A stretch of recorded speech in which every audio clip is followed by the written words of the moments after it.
I woke up this morning with the biggest smile on my face, and that got us thinking why. Is it because we've got Eddie Howe as a manager? That could be a reason. Is it because we're signing Anthony Elanga? That could be a reason. Is it because we won a cup last season? Well, that's definitely one of the reasons. Or is it because we're qualified for Champions League football? That is another reason.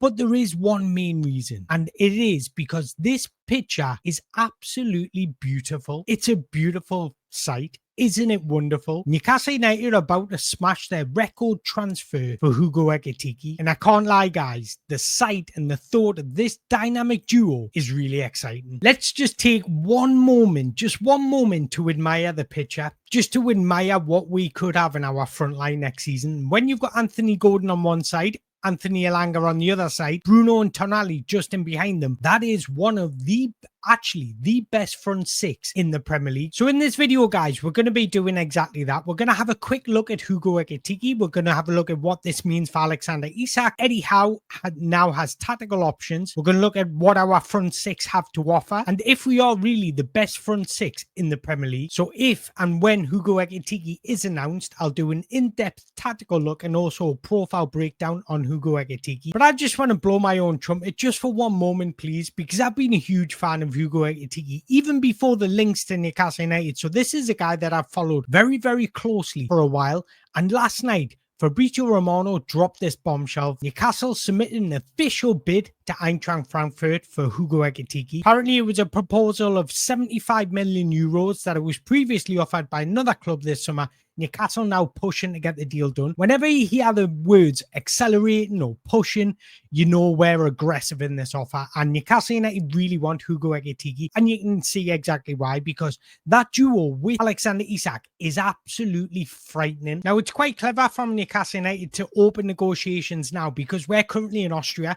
Germany's not far from Austria, and apparently his agents and representatives have travelled to Austria in talks with Newcastle United. So this deal is very, very close, but we all know what happened last time. Last time, Newcastle United thought they had the deal done. We bidded for him in January, I believe it was, and he ended up going to PSG on the last day of the season. Now, I want to speak about that for a second because put yourself in his shoes. You're Hugo Ekitike, you've got no affiliation with Newcastle United, and you've got a choice between PSG and you're French or Newcastle United. Would you rather go and play football with Chris Wood in a relegation battle, or would you rather go and play football with Mbappe, Messi, and Neymar at PSG? Yes, he can hit us up with, well, he's not going to play. Strikers are different. They believe in themselves, and PSG probably told him that he would be guaranteed game time because that's what happens when you're trying to convince a player. You will promise them unrealistic promises, and that's probably what happened. So I don't blame the guy for going because he's a PSG fan. It's like me saying to you, would you rather go and sign for Genoa in Italy or play for Newcastle United? Of course, you're going to choose a club that you support, and that's what happened. Unfortunately, it didn't work out for him, and that's due to lack of game time and who he was competing with. He should have been a little bit more switched on, but he wasn't. And he went to Eintracht and he's absolutely ran the show for them. Let's get the elephant out the room first of all, because we all know what Liverpool fans have been saying on social media. And one Liverpool fan has taken it to the extreme and wrote an article how Newcastle are set to make a fatal error to hand Alexander Isak to Liverpool. So what he's trying to say is Newcastle United are making a €86 million mistake because he seems to think by signing Hugo Ekitike that opens up the door for Alexander Isak to Liverpool. But boy, believe me, Alexander Isak is going nowhere. And this is the article if you want to read it. And it just goes on to say that we're making an £86 million mistake by signing Hugo Ekitike because Alexander Isak will get unhappy. But that's not how football works. That is not how football works. Just because you sign one player in one position doesn't mean that player in that current position needs to leave. Football is all about squad depth. You're only as good as your squad depth in today's football. We've got Champions League football to compete with. We've got Premier League football, and we want to re-qualify for Champions League next season. So we want to finish in that top 4, top 5, and you need quality players to do so. What if Alexander Isak gets injured? Now I've got Hugo Ekitike to play. Now what it also gives is Eddie Howe tactical flexibility. So Liverpool fans are talking absolute nonsense because there is a world where Alexander Isak and Hugo Ekitike both coexist in Newcastle United as a duo up front. So just because we're signing Hugo Ekitike does not mean Alexander Isak is leaving the club. Newcastle have actually been quite firm on this. We've seen numerous times representatives from Newcastle United come out and say he's not for sale, he's going nowhere, he's not for sale, he's still under contract. So unless Liverpool offer, I would say about 200 million, he's going absolutely nowhere. Now, what I think will happen, if Darwin Núñez does go to Napoli, can see a world where Liverpool bid for him. And that's where Newcastle United need to be brave. We need to resist temptation, resist the money, and just stick with Alexander Isak, because if we can get a duo out of Hugo Ekitike and Alexander Isak, that is absolutely frightening for every other club. Now, I actually made a video today saying we're kind of getting left behind. I prepared a video saying we're getting left behind because we've seen Tottenham try to strengthen, we've seen Liverpool strengthen, we've seen Chelsea strengthen, we've seen Man City strengthen, we've seen Arsenal strengthen, and I was getting a little bit worried. But what have I said all summer? Don't get worried, because deals will get done. That is exactly what is happening. Now, I also think later down the line, we will go back in for Mark Gahey, but that's for a different video. Now, I want to speak about Hugo Ekitike, because since his arrival in senior football, he's been electric. 63 goals and assists in 80 starts for every single club. That is absolutely phenomenal. A lovely blend of creativity, but also goal-scoring instincts. We all know he came through the Reims Academy. He played 28 games, starting 16 of them. He scored 11 goals, provided 4 assists. He then went to PSG, played 33 games, starting 14. He only scored 4 and assisted 4. Then he went to Frankfurt. He's played 64 games, started 50, scored 26 goals and provided 14 assists. 63 GAs in 80 starts is unbelievable. So let's just have a very quick look, because I'm excited what he could offer. So his primary role, he's played primarily as a centre forward, but he's played as a duo in a 2-tier system, or he's played as a lone centre forward. But it does offer Eddie Howe tactical flexibility, because Eintracht were very flexible in their system. They often played a 3-4-2-1. Hugo Ekitike was that one lone striker, or they played a 3-4-1-2, and he played in a duo with Marmouche or whoever it might be. Or they played a 4-2-3-1 and Hugo Ekitike was that lone striker. So they were very flexible. His game understanding is quite good, and his ability to adapt a different system clearly shows. So he's the type of player that thrives in counter-attacking setups and a 2-tier striker system. He can act as a link-up forward, so he's good at dropping deep and linking up midfield to attack. He's a transitional carrier. In fact, he had the most progressive carries out of any striker in the Bundesliga last season. And he's also an off-shoulder threat, so he can get in behind. He can use his pace to run in behind. Key traits, he's absolutely rapid. Clocked a speed of 35.5 kilometers per hour.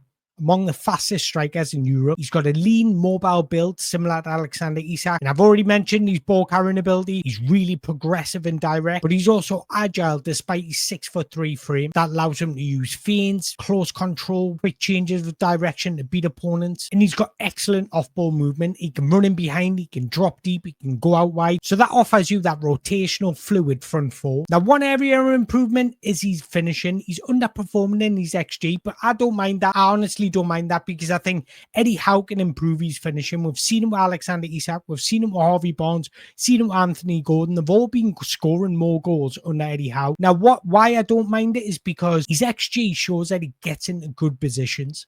I would rather my centre forward get into good positions and miss that opportunity than not have that opportunity at all, because eventually it will click.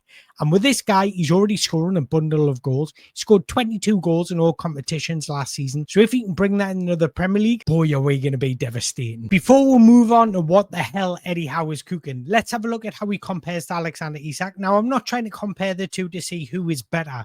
That's not what I'm doing. I'm just trying to give you an idea of what type of player you're getting, how good he is and comfortable he is in all different situations. Now, look at these progressive carries. Just as good as Alexander Isak. Like I mentioned earlier, he is ranked as the highest progressive carrier in the Bundesliga last season. So when it comes to moving his team into advanced positions, putting his team into dangerous territory, he's excellent at it. But look at these shot creating actions as well. They are absolutely exceptional stats for somebody that is a creator but also a goal scorer. He ranks really highly for assists, non-penalty goals, penalty expected assists, shot creating actions, progressive carries, successful take-ons, touches per 90. So the comfortability with the ball at his feet is extraordinary. Now, when you've got two well-rounded profiles like that and a manager like Eddie Howe that works on weaknesses and improves weaknesses, I feel sorry for the Premier League defenses, because if we can get these two in chemistry, in sync with each other, it's absolutely terrifying. Now, they're both good movers off the ball as well, and we're going to touch into this a bit deeper later on, but when you've got Anthony Elanga, who's a major threat in open spaces, when you've got Anthony Gordon, who is also a major threat in open spaces, when you've got profiles like Hugo Ekitike and Alexander Isak who are comfortable going out wide, that could rotate and open up space for all four of our front four, and we can have each player being devastating in transitions. Now, Newcastle's game's all about big transitions and counter-attacking, playing vertically. When you got players with raw speed who are also excellent ball carriers, I'm sorry, but that's frightening, because Eddie Howe is cooking up a cunning plan. Now, one thing I want to say about our scouting system, let's not go against any signing that they want to make, because look at our signings over the past couple of years and look at the players that we're linked to. João Pedro, who's shown his class at Chelsea at the minute.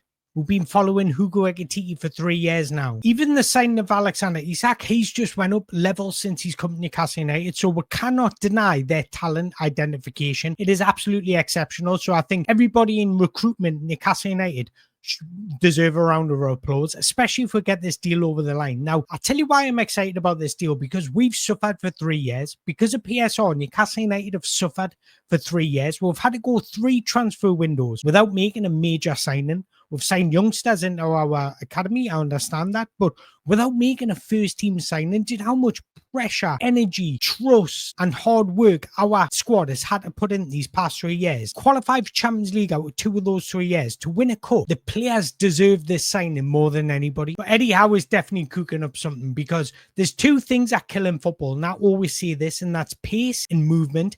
Now Newcastle have both in devastating fashion. But I think this is what Eddie Howe has been working towards, tactical flexibility. We've seen it a couple of times last season where he changed from a 4-3-3 to a 3 at the back, or a 5 at the back, whatever you want to call it. And I'm sure away to Anfield, we actually played a 4-2-3-1. We had Anthony Gordon as an attacking midfielder.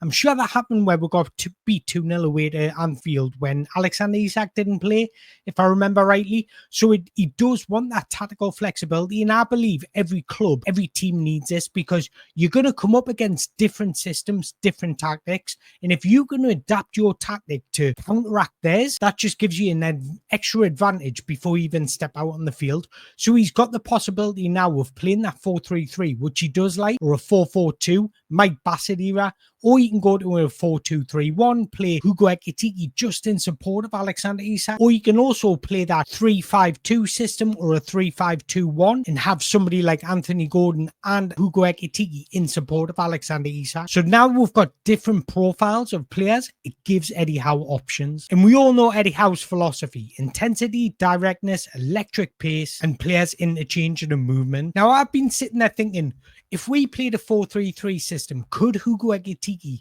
play out wide on the left? Now, he doesn't play there regularly, and he hasn't played there regularly. He's naturally a centre forward. But if you look at his attributes and the way we use our left winger, he could certainly play that role, because we use our left winger different to what we use our right winger. Our right winger is more of a touchline winger. You look at Jacob Murphy's heat map, and it was very much on the touchline. That's because he was naturally right-footed, so it allowed him to go on the outside. If you look at Anthony Gordon or Harvey Barnes' heat map, it's more central. He comes in support of Alexander Isak.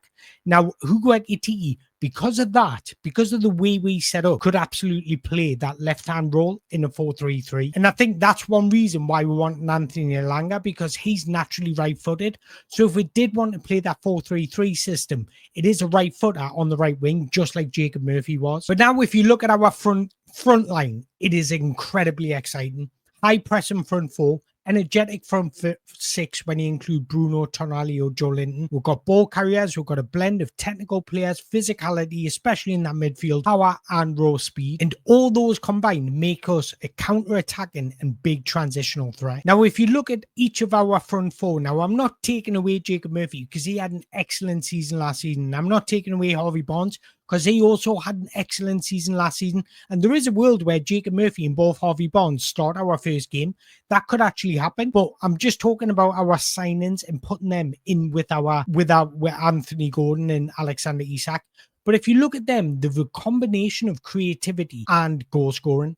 Anthony Gordon's goal scoring record went on leaps and bounds since he's come into Newcastle United. Anthony Elanga has provided the most assists out of the 2 seasons in the Premier League than Cole Palmer or any other player you want to throw it as. Alexander Isak has a combination of creativity and goal-scoring instincts. Now, Hugo Ekitike has that combination of creativity and goal-scoring instincts. So I've got a feeling Eddie Howe's plan is slowly coming together, and this is what it might look like. This is how we could set up next season. And look at that front 6. Bruno Tonali, relentless work rate, relentless energy in the middle of the park. Elanga, rapid pace. Anthony Gordon, excellent ball carrier and also a transitional threat. Then you got Alexander Isak and Hugo Ekitike, who, as proven by the stats, have a combination of everything. So like I've mentioned in my notes, that front 6 is absolutely frightening. Hugo Ekitike is an absolute game changer. And like I say, this is not a goodbye to Alexander Isak. This actually shows a statement of intent by Newcastle and ambition. So this could actually make Alexander Isak want to stay.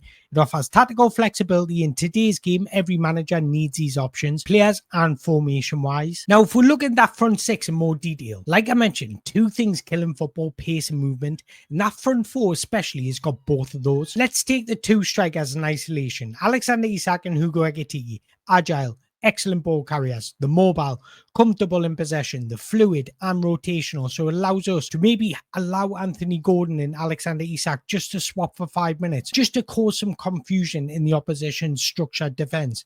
They both can drop deep, they both can run the channels, and they both can spin in behind. Just a real frightening variety of attributes that the defenders have got to deal with. Then you look at our wide men, Anthony Gordon, Anthony Elanga. And you can even throw Jacob Murphy and Harvey Barnes in this as well. Raw speed, movement, and transitional threats. Both of them are progressive ball carriers, and both of them are mastered the art of exploiting open spaces. This allows us to stretch defenses, creating more space for Ekitike and Isach. Then you look at our midfield, Bruno, Tonali and Joelinton. I'm just talking about these 3 because these 3 were our main midfielders last season. And they've got a nice blend. Relentless energy, you get that from Bruno and Tonali. Physicality, you get that from Joelinton. Ball winners, all 3 are elite ball winners. Dictate tempo and midfield control. Bruno and Sandro Tonali can give you that. They can also give you that press resistance that is needed to play out from the back. But they've also got that extra little bit of creativity, especially Bruno. I think Bruno goes under the radar for how well-rounded he is. We'll know Sandro Tonali is extremely well-rounded. When it comes to Bruno, his off-ball work rate and his ability to create in possession goes unnoticed. He isn't just an exceptional footballer, but this is our squad depth and this is how it looks. Now, I've added in Hugo Ekitike. I do think Nick Pope will get done, and I do think we'll bring in a centre-back, but until we do so, I can't add them in. But let's not just stop with Hugo Ekitike, because personally, I think we need a centre-back. I do think we'll replace Dubravka with Nick Pope, and I think we definitely need at least 1 midfielder. If we let Longstaff or Willock leave, we need 2 midfielders. But my point is, let's not stop with Hugo Ekitike. Yes, it takes a big chunk out of our budget, probably, but let's really go out and make a statement of intent. But if you look at that front 7 there, because Murphy, Elanga, Ekitike, Isaac, Usula, Gordon and Barnes, that is frightening. That is good quality in depth for your forward positions. Now, if you look at our midfield 3, if we do play with a double pivot, then we'll have Joelinton, Bruno or Tonali. We can rest one, bring one in certain games. So that gives you that little bit of wiggle room when it comes to the midfield, although I do still think we need a midfielder. And then a centre-back. Can we go out and get Scalvini? Can we go out and sign him? Personally, I think Newcastle are waiting for Mark Gahey. I think we're going to wait for closer to the deadline because his value is just going to drop because Crystal Palace won't want to lose him on a free. That's what I'm anticipating. But I hope we'll go and sign Scalvini, maybe as well as Mark Gahey, because we need depth. We've got more games. We've got Champions League to qualify for next season. We've got cups to try and win. So yeah, it's exciting times for Newcastle United. But I want to hear your thoughts. It's not all about my thoughts. Drop your comments in the below. I don't think the deal will get done in the next couple of days. I still think 75 million and they're asking for 86 million. There's still a little bit of disparity in price. but I do think it will eventually get done, because when they're using the words as pushing, aggressive, that means that we really want this transfer to happen. So I want to hear your thoughts. Drop your comments in the below. Are you excited? What else do we need to build the squad and really have a good go next season? But once again, guys, if you've enjoyed this video, make sure you hit that like button, hit that subscribe button. Before you go, let's just have one last look at this beautiful image. Boy, it's so beautiful. And until next time, away the lads.